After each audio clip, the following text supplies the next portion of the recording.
வாக்குத்தத்தம் உன்னுடையது. ஆண்டவருடைய ஆலயம் மிக முக்கியமான இடம். கர்த்தர் வாசம் பண்ணுகிற இடம். அங்கே யாரெல்லாம் போய் அவருடைய நாமத்தை தொழுது கொள்கிறார்களோ அத்தனை பேருடைய வாழ்க்கையிலும் அற்புதங்கள் நடக்கிற இடம். சாலமோன் தான் கட்டின ஆலயத்தை பிரதிஷ்டை செய்யும் போது, யாரெல்லாம் உம் ஆலயத்திற்கு நேராக தங்கள் கைகளை உயர்த்தி உம்மை நோக்கி ஜெபம் பண்ணுகிறார்களோ அவர்களுடைய ஜெபத்தை கேட்டு அவர்களுக்கு நீர் இரக்கம் செய்ய வேண்டும் என்று ஜெபித்தார்.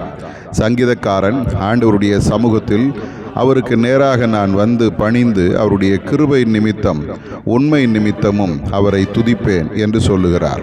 நம்முடைய ஆண்டவரை துதிக்கும் போது அவர் தன்னுடைய ஆலயத்தில் இருந்து நம்முடைய ஜெபத்தை கேட்டு நமக்கு அற்புதம் செய்வார். அவருடைய மகிமை எல்லா இடங்களிலும் வெளிப்படும்.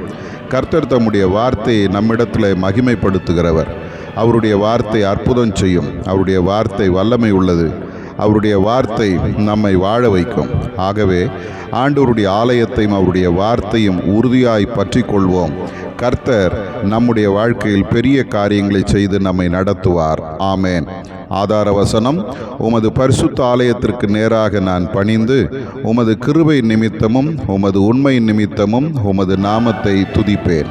சங்கீதம் 138:2.